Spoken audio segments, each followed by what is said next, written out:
Le chef de gang, pour honorer le dernier souhait de sa mère, cache son identité et devient enseignant dans une école. Mais à peine arrivé, il aperçoit le directeur en tenue de protection complète.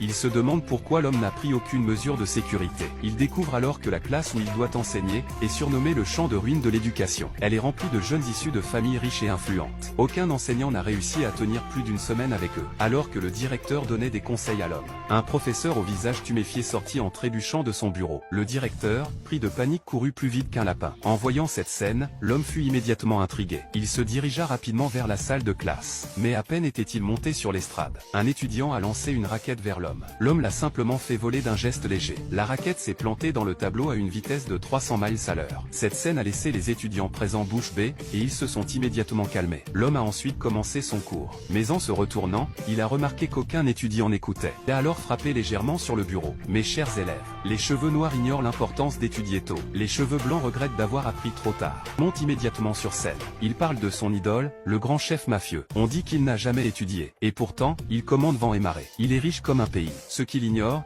c'est que son idole est son professeur devant lui. L'homme regarde ce groupe de jeunes débauchés. J'ai décidé de leur donner une bonne leçon. On fait un pari. D'ici une semaine, si vous arrivez à me ridiculiser à l'école, je démissionnerai immédiatement. En revanche, vous devrez m'écouter sagement et étudier sérieusement.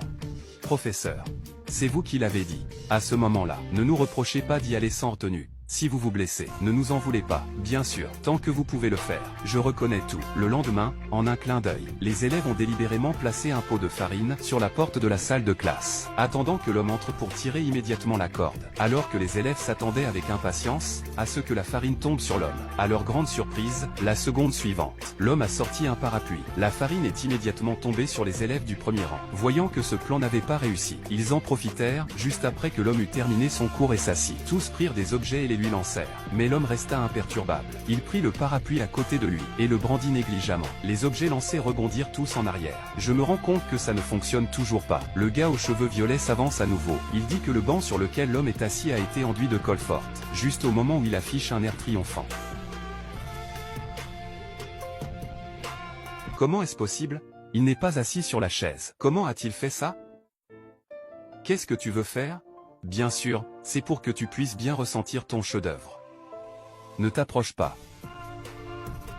Prends-le en photo. Voyant que les camarades se moquent de lui, Zimao se lève immédiatement pour retourner à sa place. Mais cette fois, son derrière est tout nu. Il n'a d'autre choix que de s'asseoir tranquillement sur la chaise.